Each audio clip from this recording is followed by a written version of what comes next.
আমার আজকের আলোচনার বিষয় একটি কাজে জান্নাতি। আমরা জান্নাত যেতে চাই না? সূরা বাকারার 38 নম্বর আয়াত। আবার এই একটা কাজও অনেকে করতে চাই না। এই একটা কাজ আমরা এখন যা শুনবো করতে রাজি হব তো ইনশাআল্লাহ? কোরআন কি করে মানুষের কাছে উপস্থাপন করা লাগে এটা আল্লাহ আমাদের শিখিয়েছে। আমরা আল্লাহর ওই ধরনটা সামনে নিয়ে আসি, এরপরে তাফসীরে প্রবেশ করব ইনশাআল্লাহ। আল্লাহ রাব্বুল আলামিন বলেন, কিতাবুন উনজিলা ইলাইকা ফালা ইয়াকুন ফি সাদরিকা হারাজাম মিনহু লিতুনযিরা বিহি ওয়া যিকরা লিল মুমিনিন। হে নবী, এই কিতাব আপনাকে আমি দিলাম, এটা দিয়ে মানুষদেরকে যখন সতর্ক করবেন, আপনার মনের ভেতরে যেন কোনো সংকীর্ণতা, সংশয়, সন্দেহ, ভয়, ভীতি এগুলো কাজ না করে। যিকরালিল মুমিনিন, কারণ কোরআন মুমিনদের জন্য উপদেশ। আয়াতের মাঝে হারাজন শব্দটার ব্যাখ্যা পেয়েছে দুইটা। এক নম্বরে আল্লাহ পাক জানিয়েছেন, হে নবী, আপনি যখন কোরআন দিয়ে মানুষদেরকে সতর্ক করবেন, আপনার সামনে যারা বসা থাকবে, হয়তো অনেকেই কোরআনের বক্তব্য না বোঝার কারণে রাজনীতি মনে করে মন খারাপ করতে পারে। মনে হয় এই দেশে আয়াত বলা ঠিক হইল না, এরকম মানুষ তো এই দেশে নেই। আল্লাহ পাক যেটা বোঝাতে চান ওইটা না বুঝে ও উল্টা রাজনীতি মনে করে মন খারাপ করে বসে আছে। আপনি বুঝবেন তো। দ্বিতীয় নম্বরে, কোরআনের কথা যখন তাফসীর আকারে বলতে যাবেন, তাফসীর মানে খুলে ফেলা, ওপেন করা, খোলস মুক্ত করা, ছেড়ে দেওয়া। 99টা অর্থ আছে। সমাজে, পরিবারে, রাষ্ট্রে এমন এমন খোলস দিয়ে ব্যক্তি, পরিবার, সমাজ, রাষ্ট্রকে ঢেকে রাখা হয়েছে। কোরআনে কারিম দিয়ে যখন আপনি কথা বলবেন, ওই খোলসগুলো খুলে যাবে। অপরাধী যারা, তাদের অপরাধগুলো উন্মুক্ত হয়ে যাবে। আবহমান কাল থেকে এমন এমন নিয়ম নীতিকে অনেকে ইবাদত মনে করে চালিয়ে আসছে, কোরআনের তাফসীর করলে ওইগুলো টিকবে না। তখন যারা আপনাকে নিয়ে এসেছিল ওয়াজ শোনার জন্য, তাফসীর শোনার জন্য, হাদিয়া, তোহফা, নজর নেওয়াজ দেবে, আপনার এই কথা শুনে যখন দেখবেন মিলছে না, ও মানুষ হাদিয়া দেওয়ার পর তাড়া দেবে। আমার তো মনে হচ্ছে 1500 বছর আগে যা যা আল্লাহ বলেছে, এই 1500 বছর পরে কুমিল্লার সাথে সব মিলে যাচ্ছে। আজকে 1 টাকা যে জান্নাতি, এটা বলার পরে আমার হাদিয়া দেয় কিনা আমি ভাবছি, নাকি আবার তাড়া খাওয়া লাগে। আশা করছি তাড়া খাওয়া লাগবে না, আমি চেপে চেপে বলবো তো, অসুবিধা নেই। কোরআনে কারীম জানিয়েছে, ওয়াইদা কিলা লাহুম তাআলাউ ইলা মা আনজালাল্লাহু ওয়া ইলার রাসূলি ক্বালু হাসবুনা মা ওয়াজাদনা আলাইহি আবাউনা আওয়ালাউ কানু কানা আবাউহুম লা ইয়ালামুনা শাইআন ওয়া লা ইয়াহতাদুন। সূরা মায়েদার 7 নম্বর পারার 4 নম্বর পৃষ্ঠার প্রথম নম্বর লাইনের 104 নম্বর আয়াতে আছে। এটা তাফসীরে ফি জিলাল কোরআনে পাবেন। হে নবী, আপনি যখন ওদেরকে বলবেন আসো আল্লাহর বিধানের দিকে, রাসূলের আদর্শের দিকে, তখন অনেক মানুষ আছে এমন কথা বলবে, হাসবুনা মা ওয়াজাদনা আলাইহি আবানা, আপনার এই কথা লাগবে না, আমরা আমাদের বাপ দাদা, পূর্বপুরুষ, মুরব্বী, পীর সাহেব এদের কাছে যা পেয়েছি ওইটাই আমাদের জন্য জান্নাতে যাওয়া যথেষ্ট। এরকম কথায় বাংলাদেশ, ভারতে অনেকে বলে। আপনি কোরআন দিয়ে বসাবেন, বলবেন না আমার বাবা বলেছে। বছরে তো প্রায় 33-34টা আমার এই ছোট নজরে ধরা পড়েছে এই বাংলাদেশ আর ভারতে। তার ভেতরে একটা হচ্ছে জিকির। ওয়ালিল্লাহিল আসমাউল হুসনা ফাদউহু বিহা ওয়া যারুল্লাযীনা ইয়ালহিদুনা ফি আসমাই। এই খেয়াল করে শুনুন, আর এখানে দাঁড়িয়ে আছেন কি? এই ছেলে বসো। সূরা আরাফ 9 নাম্বার পারার 13 নাম্বার পৃষ্ঠা 4 নাম্বার লাইনের 181 নাম্বার আয়াতে আছে আল্লাহ তাআলা বলেন, আমি আল্লাহর বহু নাম আছে, সুন্দর সুন্দর অনেক নাম আমি আল্লাহর আছে, যে নামে পারো ডাকো। কিন্তু সাবধান, যারা ইলহাদ করে, যারা আরবি গ্রামার বোঝে, আরবি শব্দের অর্থ বোঝে, বলেন ইলহাদ শব্দের শাব্দিক অর্থ হচ্ছে উলট পালট করা। ইলহাদ মানে আল্লাহর নামকে পাল্টিয়ে ওই জায়গায় অন্য কিছু দিয়ে ডাকা, পরিবর্ধন করে ফেলা। যারা এভাবে ডাকে তাদের সাথে তোমরা আমি আল্লাহকে ডাকবা না, এ নির্দেশ কার? এমনকি কেউ যদি আল্লাহর সাথে, কথা খেয়াল করেছেন, সূরা ফুরকান 19 নাম্বার পারার 4 নাম্বার পৃষ্ঠা 14 নাম্বার লাইনের প্রথম দিকে আছে মাআল্লাহি ইলাহান আখার। এই যে মা, আল্লাহকে ডাকে না তা না, আল্লাহর জিকির করে, তার সঙ্গে সঙ্গে অন্য কাউকে জুড়ে দেয়। এরকম নিয়ম নীতি মেনে যদি কেউ জিকির করে, তার সাথে তোমরা আল্লাহকে ডাকবে না। এরকম গোনা যদি কেউ করে যে আল্লাহ কেউ ডাকে, পাশাপাশি অন্য কাউকে জুড়ে দেয়, তাদের শাস্তি হবে ডবল। ওরা কোরআনে 3টা শাস্তির কথা আছে, এক একটা শাস্তি ঠিক, কিন্তু শাস্তি ডবল। পাপ কয়টা? আরো জোরে বলুন, শাস্তি কয়টা? তার ভেতরে এটা একটা। আল্লাহকে ডাকে, পাশাপাশি অন্য কাউকে জুড়ে দেয়, বা আল্লাহর নাম পরিবর্তন করে ফেলে, ওলট পালট করে ফেলে, এদের শাস্তি ডবল। পাপ একটা। জিকির করছে আল্লাহর নামে, ঠিক আছে, কিছুক্ষণ লা ইলাহা ইল্লাল্লাহ, কিছুক্ষণ সুবহানাল্লাহ, আল্লাহ আল্লাহ, পাশাপাশি তারা ইয়ালি বাবা, শালি বাবা। আর এগুলো বেশি হয় ব্রাহ্মণবাড়িয়া, কুমিল্লায়।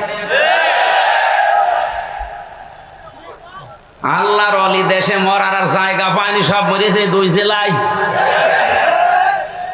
তো তাদের নামে জিকির করা লাগবে?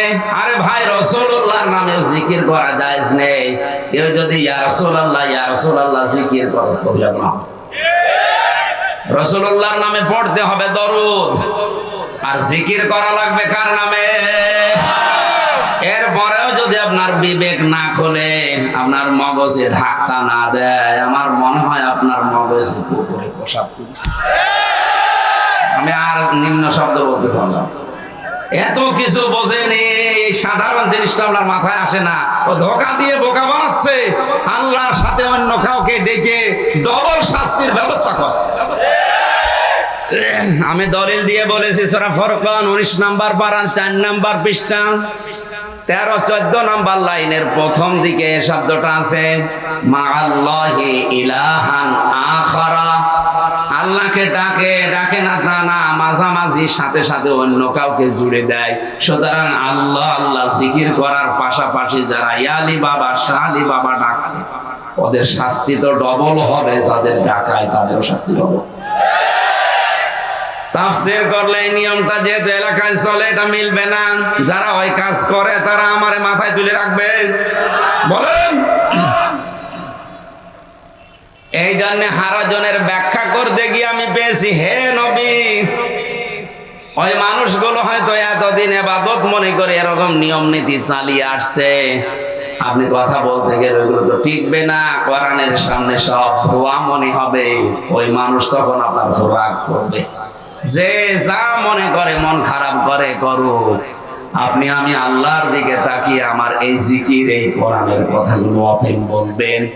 বলিল হাক্কু মির রাব্বিকুম ফামান শাআ ফালিউমিন ওয়া মান শাআ ফালিয়াকফুর। সঠিক কথাগুলো তুলে ধরেন, হক কথাগুলো। যার ইচ্ছা হয় সে মেনে নিক, যার ইচ্ছা হয় সে গোপন করুক, কুফরি করুক। ইন্না আতাদনা লিয-যালিমিনা নারা, জালেমদের জন্য আমরা আগুন তৈরি করে রেখেছি। জোরে বলেন নাউজুবিল্লাহ। সুতরাং কোরআনের হক কথা, সঠিক কথা শোনার পরে যারা মানবে না তাদের জন্য তৈরি হয়ে আছে কি আগুন। বলেন কি আমরা অত পাগল ইনশাআল্লাহ হব না যে জেনে শুনে জাহান্নামে যাব। যারা ওই লাইনে আছে না জেনে ভুল করছে, জেনেও ভুল করছে, তাদের কথা বাদ দিলাম, ওদের বিবেক নষ্ট হয়ে গেছে। অন্তত আপনারা তো ওই রকম না, ওই রকম নাকি? বিবেকটা কাজে লাগাবেন।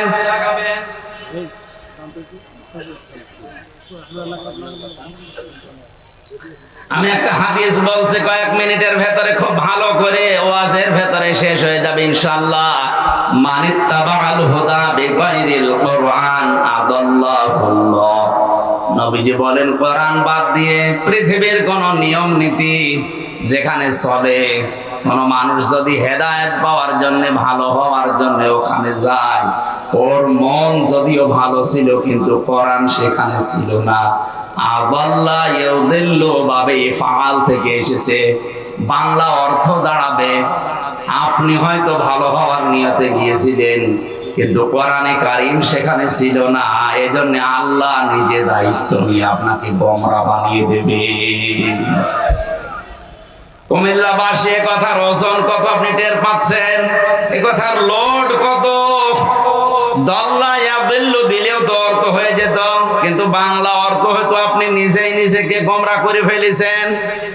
আদাল্লা শব্দ দেওয়ার কারণে বাংলা অর্থ দাঁড়িয়েছে আপনার হয়তো মন ভালো ছিল, আপনি ভালো হওয়ার নিয়তে গিয়েছিলেন কিন্তু কোরআনে কারীম সেখানে ছিল না, এই জন্য আল্লাহ নিজে দায়িত্ব নিয়ে আপনাকে খারাপ বানিয়ে দেবে। সুতরাং আজকের এই ময়দান থেকে সিদ্ধান্ত নিয়ে বাড়ি যাওয়া লাগবে, সেই দরবারে কোরআন নেই, কোরআনের কর্মসূচি নেই।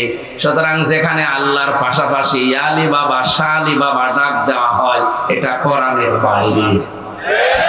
আর জোরে বলেন, এরকম শিরক বেদাত কুফরি যেখানে তৈরি হচ্ছে, ওখানে যদি কেউ ভালো হওয়ার নিয়তেও যায়, ওকে গোমরা বানাবে কে?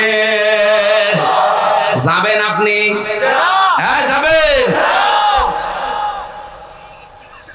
আমার মনে হয় এটা কালকে ভিডিও যদি ওদের কাছে পৌঁছায়, ওরাও নতুন আর একটা ভিডিও বানাবে যে আমির হামজা গোমরা হয়ে গেছে। আমি তো হাদিসের বাংলা ব্যাখ্যা করলাম, যারা আছে আলেম এখানে বসে জিজ্ঞাসা করেন তো বাবে ফাল থেকে আসলে অর্থ কি দাঁড়ায়। যারা ভুল ধরবে, ওই যে নূরে বাংলা, ইংরেজি বাংলা, ও বাবে ইফাল কেউ কাউ জানে আন্দাজে ভুল ধরবে। মানে চট্টগ্রামে এক জায়গায় মুফতি হারুন ইসহার এবং মুফতি ইজহারুল ইসলাম চৌধুরী ওনারা বসা ছিল, আমি ব্যাখ্যায় বলেছিলাম একটা হাদিস, ওরা উল্টিয়া আগে পরে কেটিয়া আমারে বিয়াদব বানিয়েছিল। এর ভেতরে রসুলের মহব্বত নেই। রসুলের মহব্বত তোমার ভেতরে এত বেশি, আমি যে 3 বছর জেল খেটে আসলাম, আমার প্রেমিকার মহব্বত নেই। সেটারই করার জায়গা পাও না, এদের মানুষ সব জানে।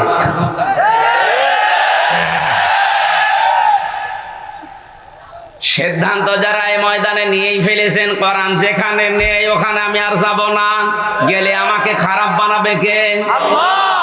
এই মাহফিল তো হয়ে গেছে, তাহলে মোনাজাত করে দি। আমার কোরআন নেই এরকম দলে আমি যাব না, ওই দল করলে আমাকে গোমরা বানাবে কে? কোরআন নেই এমন দরবারে, এমন মাজারে, এমন পীরের কাছে আমি যাব না, ওখানে গেলে আমাকে গোমরা বানাবে কে? এরকম সহজ ভাষায় বলার পরও ওর মাথায় ঢোকে না। এত কঠিন কঠিন জিনিস বোঝেন আর এটা বোঝেন না। আপনি যাতে মাতাল তাহলে ঠিক হয়ে বসে আছে। জিএমটিটির সদস্য এই লোকটা, আল্লাহ আমাদের হেফাজত করুন, বলে না আমি।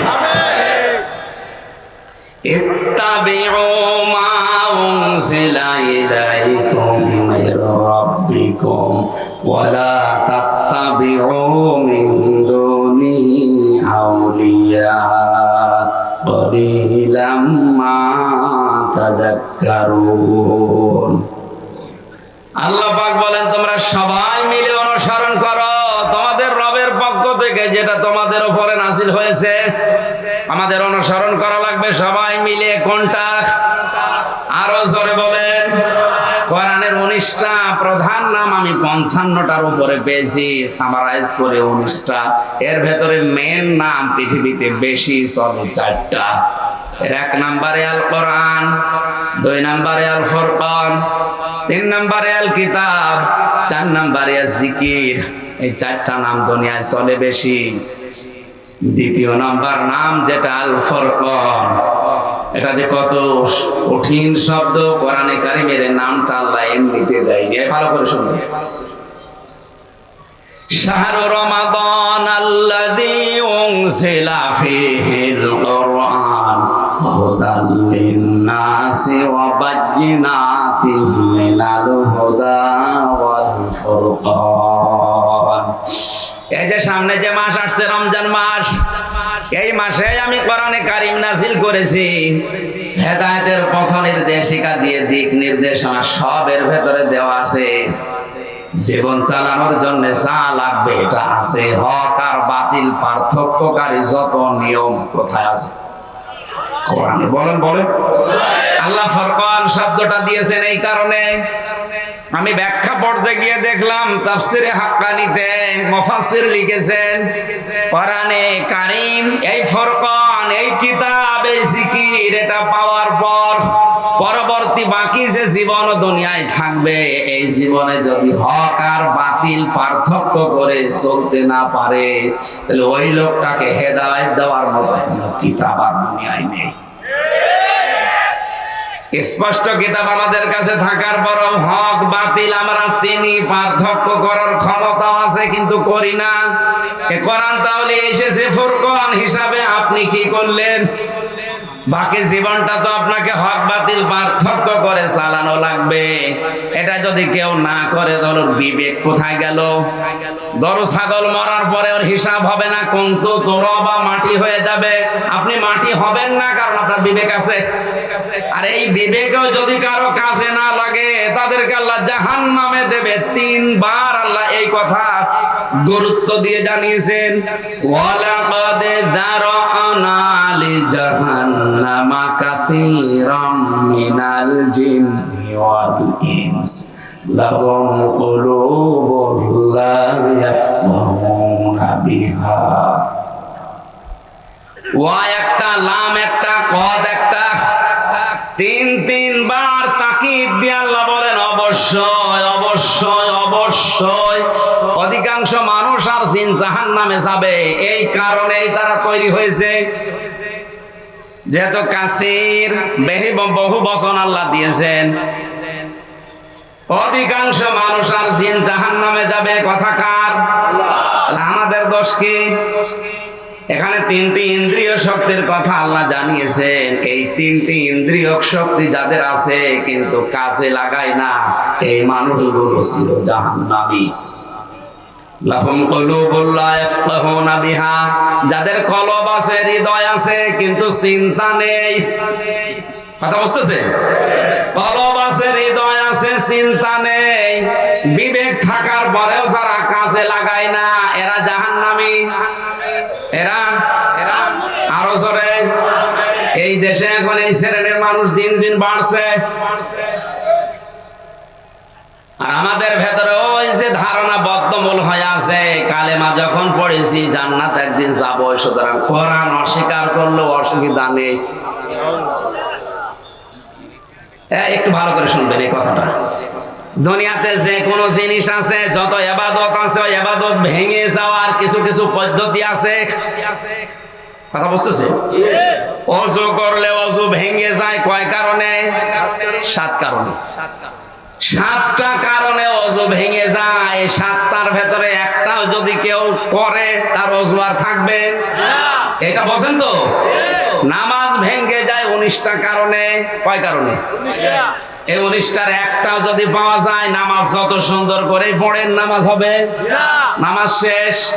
যদি বলেন 19টার 18টা করেছি, একটা একটু ঝামেলা, আমার অন্তত 18টা সওয়াব দেন, একটাও হবে না। এটা যখন সহজে বুঝলেন, যত ইবাদত আছে দুনিয়ায় সবগুলো ভাঙার কিছু কিছু কারণ আছে। হজ ভাঙার কারণ আছে, রোজা ভাঙার কারণ আছে। এক কথা বলা লাগবে। আপনার ঈমান যে আছে, ঈমানও ভেঙে যাওয়ার কারণ আছে।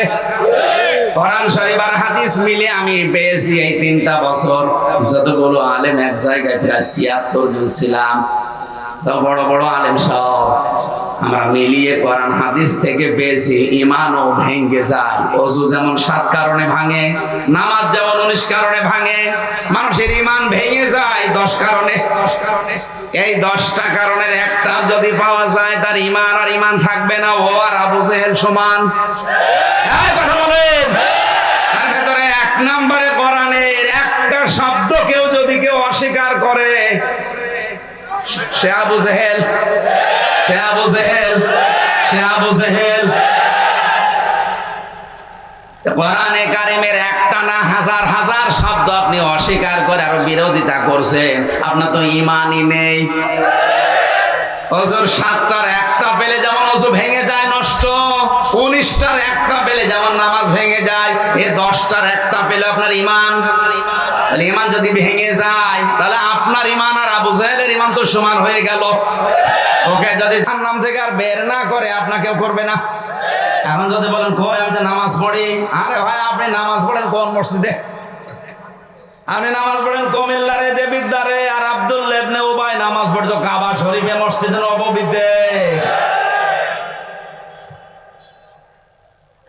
এত সহজ করে বলার পরেও যদি কারো বিবেক না খোলে, আমার তো আর হাতে দারোগা পুলিশের মতো লাঠি বন্দুক নেই, পারবো না।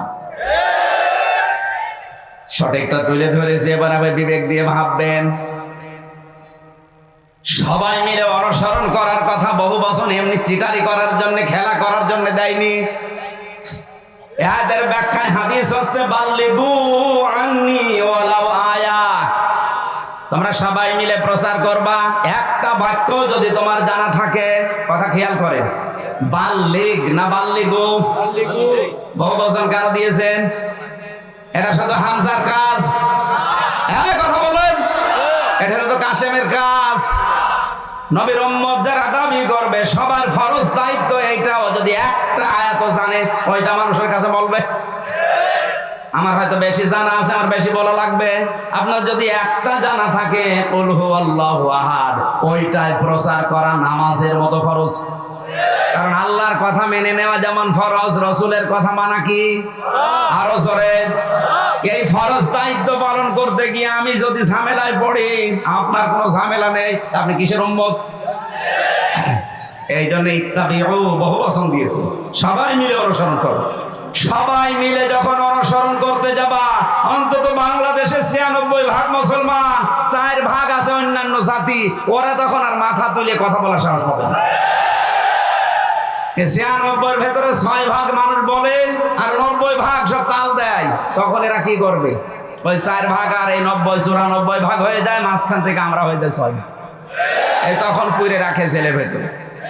তাছাড়া এই দায়িত্ব শুধু আমার একা, কাসেমের একা।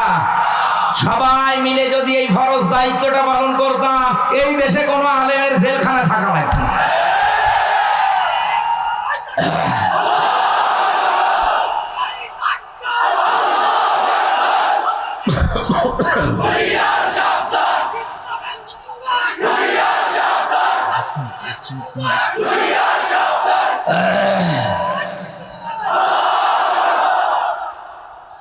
আমাদের রবের পক্ষ থেকে যেটা নাজিল হয়েছে তার নাম যেহেতু ফুরকান, কোরআন, সবাই মিলে অনুসরণ করার হুকুম দিয়েছেন ওই আল্লাহ। ওয়ালা তাত্তাবিউ, সাবধান, অনুসরণ করবা না, দেখে চলবা না, মিন দুনিহি আউলিয়া, দুনিয়ায় কোনো অলির বহু বচন আউলিয়া, কোনো অলির অনুসরণ দরকার নেই। এ কথা আল্লাহ না আমি বানালাম? শাব্দিক অর্থ শুনে মনে হচ্ছে আল্লাহ মনে হয় অলিদের বিরুদ্ধে। সূরা ইউনূসের 62 নম্বর আয়াতটা মনে হয় যে এই আয়াতের পুরা উল্টা। আলা ইন্না আউলিয়া আল্লাহি লা খাউফুন আলাইহিম ওয়া লা হুম ইয়াহজানুন। আল্লাহ পাক বলে, সাবধান, জেনে রাখো, আমি আল্লাহর ওলি যারা তাদের কোনো ভয় নেই, চিন্তা নেই। অথচ এখানে বলছে কোনো ওলির অনুসরণের দরকার নেই। আল্লাহর মুখে 2 রকম কথা হয়ে গেল না? ব্যাখ্যা করতে গিয়ে বাস্তবে দেখেছি আল্লাহ ওলিদের বিরুদ্ধে বললেন এই কারণে আল্লাহ ভালো করে জানেন। ১,৫০০ বছর পরে বাংলাদেশ নামে একটা দেশে কুমিল্লা জেলা, ব্রাহ্মণবাড়িয়া জেলায় এমন এমন ভক্ত, এমন এমন উম্মত তৈরি হবে, ওই মানুষগুলোর কাছে আমি আল্লাহর চাইতে আব্বাই বড় মনে হবে। এখন চলছে না? আরে ভাই, এরপরও যদি আপনি না বোঝেন, আমি নাম ধরলে তোমার আরেক সমস্যা। না বোঝার ভান করে আছেন কারা, দেখি হাত তোলেন তো। ওয়াজ কাজে লাগছে, আলহামদুলিল্লাহ, মাহফিল সাকসেস হয়ে গেছে। তাহলে আল্লাহ ওলিদের বিরুদ্ধে না, কিন্তু আল্লাহ জানে যে এমন সময় আসবে ওরা আমি আল্লাহর উপরে আব্বাকে তুলে ফেলবে। আল্লাহর আলোচনা এত বেশি করে না, আব্বার আলোচনা যত বেশি করে। অলিলাম্মা তাযাক্কারুন, আফসোস কিছু মানুষ আমার এটা মানবে আর অধিকাংশ মানুষ মুখ ফিরিয়ে যাবে। আমরা কি ওই মুখ ফেরানোর দলে আছি? আমরা মেনে নেব একটা কাজে জান্নাতি। কয়টা? জবান খুলে কোরআনের এই সোনালী আয়াত পড়েন আর মনে মনে দোয়া করেন, আল্লাহ যেন আমার কণ্ঠটা ছেড়ে দেন। আউযু বিল্লাহি মিনাশ শাইতানির রাজিম। যে কষ্ট হয় কথা বলতে, গলায় আটকে যায়। অনেকরা আমার বা আমার মাসার পন্থী এরা ভিডিও বানায় আমার নামে যে আল্লাহ বলে গজব দিয়েছে, নাই ও কথা বলতে পারে না কারণ। আরে ভাই, এক একদিন 3টা 4টা করে করলে এটা কি মেশিন? টেকবে কতক্ষণ? অন্তত 1 দিন 2 দিন পরে পরে যদি একটা করা হতো তাহলে এটা ঠিক থাকতো। 3 বছর তো কোনো সমস্যা হয়নি, কারণ 3 বছর কথাই বলুন। ভালো হয়েছে এই বের হয়ে, আপনারাও ছাড়েন না, আমিও পারি না, আমার গলাও পারে। বিসমিল্লাহির রহমানির রহিম।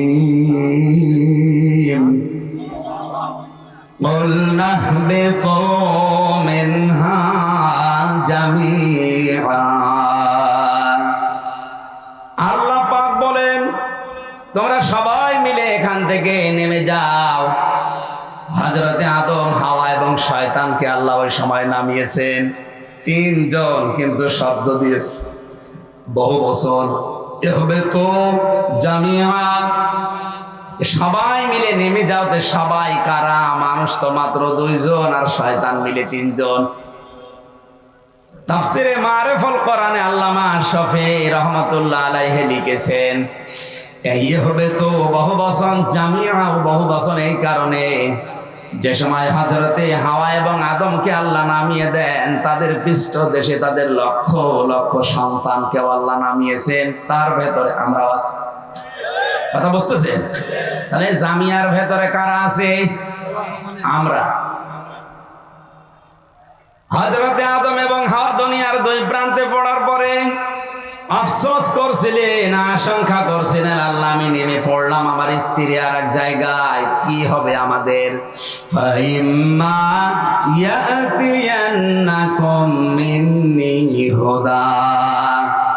আল্লাহ পাক বলেন, দুঃখ আফসোস চিন্তা করা লাগবে না, যোগে যোগে আমি আল্লাহর পক্ষ থেকে পথ নির্দেশিকা তোমাদের কাছে যাবে।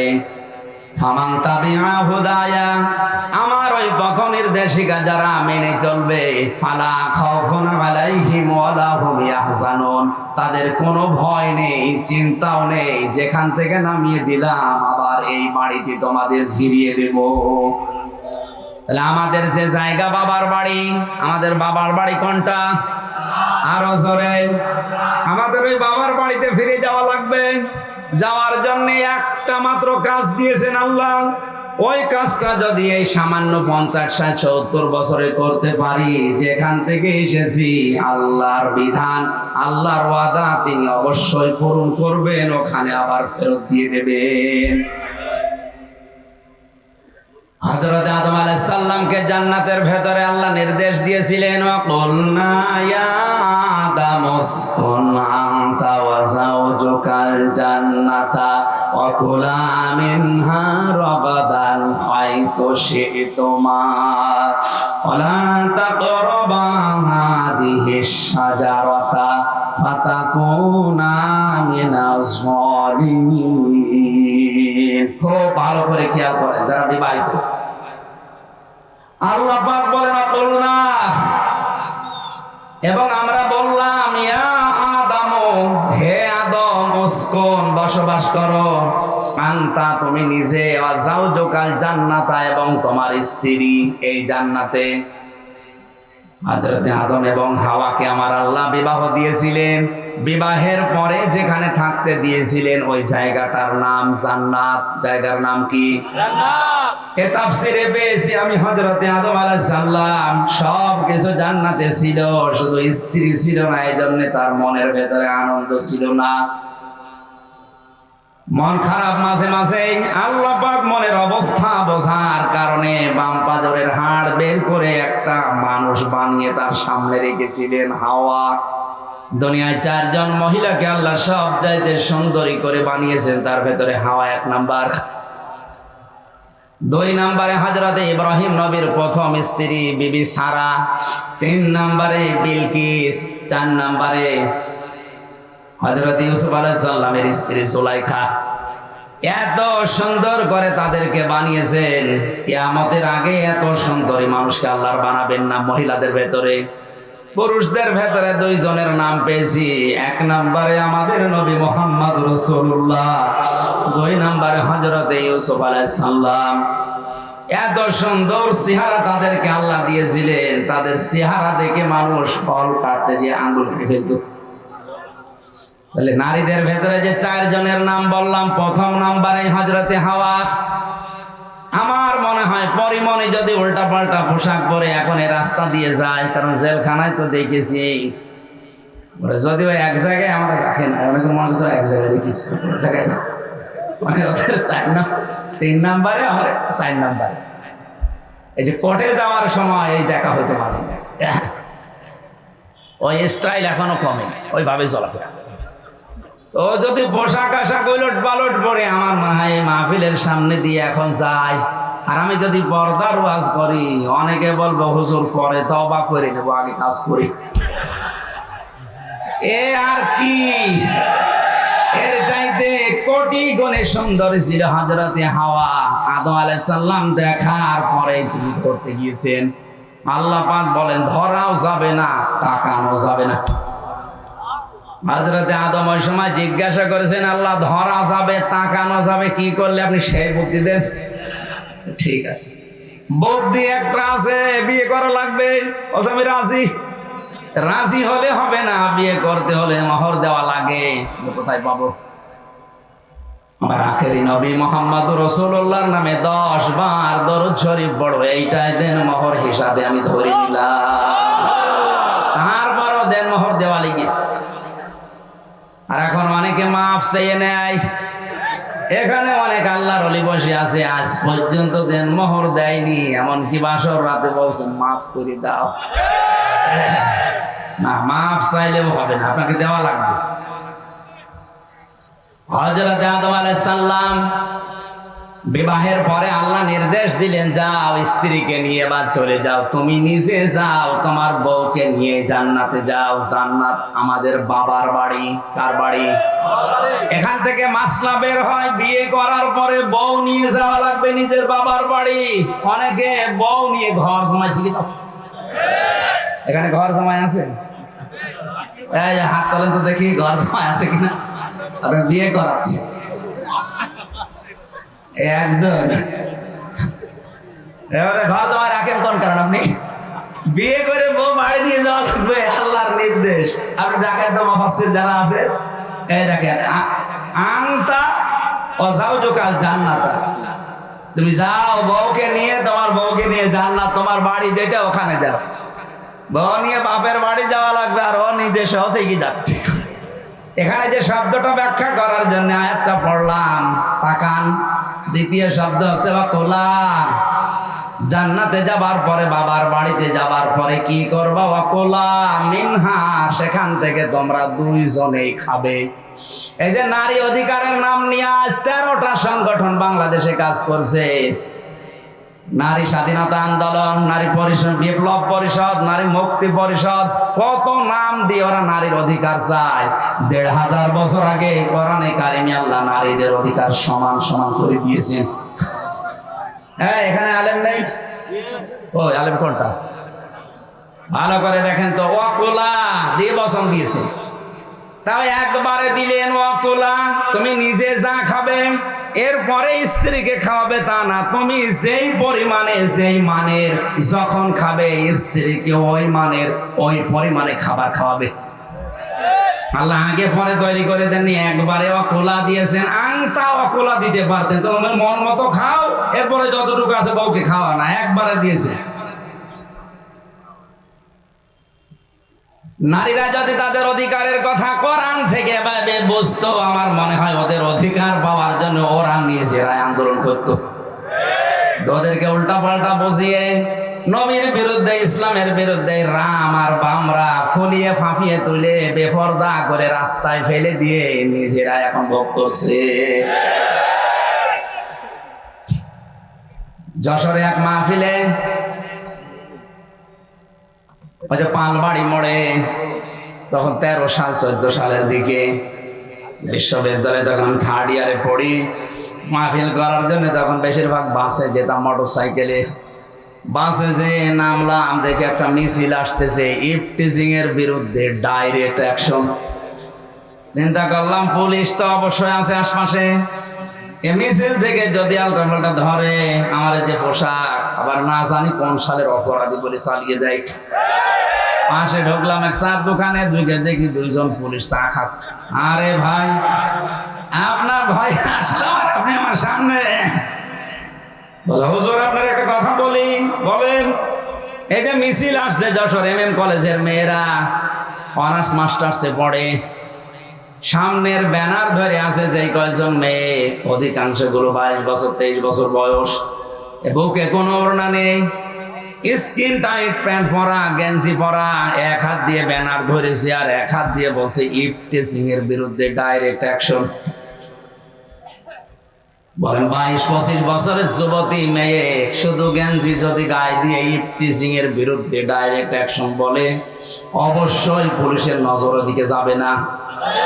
পুলিশ তো এই দৃশ্য দেখে আমারে বলছে, হুজুর আমারে পাহারা দেওয়ার জন্য সরকার দায়িত্ব দিয়েছে, এখানে কোনো ঝামেলা না হয়। অথচ যে জিনিস আমি দেখছি মনে আছে ইফটিজিং আমি আগে করি।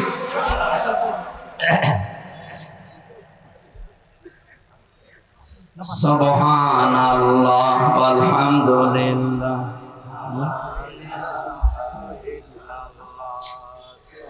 এই আয়াত তো শেষ করতে এখনো সময় লাগবে, শেষ করে দেবো। সুবহানাল্লাহ আলহামদুলিল্লাহ লা ইলাহা ইল্লাল্লাহ লা ইলাহা ইল্লাল্লাহ মুহাম্মাদুর। এখান থেকে ওটা কয় কিলো? কত কিলো এটা? ব্রাহ্মণপাড়া থানা। কত কিলো? 5-6 কিলো। জিজ্ঞেস করেন তো কয় কিলো? 15 কিলো। আধা ঘন্টায় যেতে পারবো? এখন ওইটা 9টায় ওঠা লাগবে তো, 8:30 বাজতেছে। আমার মনে হয় আয়াত এখন অনেক হাজার হাজার কথা আছে, শেষ করা সম্ভব না। আমি মাপছে নিচ্ছি, আরো আগে তুলতে পারতেন, মাগরিবের পরে উঠলে তো ভালো হতো। শরীর আসলে পারছে না তো, শরীর তো সাপোর্ট দিচ্ছে না, জোর করে আর কত হয়। এই আয়াত আবার সামনে কোনো জায়গায় নিয়ে আসলে দিয়ে হবে না, এভাবে হয় না ভাই। 1 ঘন্টায় কথা বলা যায়, এখানে 2 ঘন্টা 2.5 ঘন্টা সময় লাগবে। ওইটাই ওরা 9টায় যে কল দিচ্ছে বারবার, কমিটি এসে বসে আছে। আমি মাপ চাচ্ছি ভাই, আগামীতে আসলে দেখবো। আল্লাহুম্মা আমিন। রব্বানা আতিনা ফিদ দুনিয়া হাসানা ওয়া ফিল আখিরাতি হাসানা ওয়া কিনা আযাবান নার। আল্লাহ, বড় আশা নিয়ে তোমার বান্দা বান্দীরা এসেছিল, আমার শরীরও সাপোর্ট দেয় না, সময়ও কভার করে না। চারিদিকে তাকিয়ে তোমার বান্দাদের আফসোস তুমি মিটিয়ে দিও। আগামীতে এই মাহফিলটা কোরআনের জন্য বিশাল আকারে তুমি কবুল করে নাও। আল্লাহ তুমি জেলখানা থেকে যখন মুক্ত করে দিয়েছো, আমার কণ্ঠটা তুমি আগের মতো বানিয়ে দাও। বারাকাল্লাহু লানা ওয়া লাকুম ফিল কোরআনিল আযীম। আলহামদুলিল্লাহি রাব্বিল আলামিন। আলহামদুলিল্লাহ। আমাদের আজকের মাহফিলের সম্মানিত প্রধান আলোচক হাফেজ মুফতি আমির হামজা হুজুরকে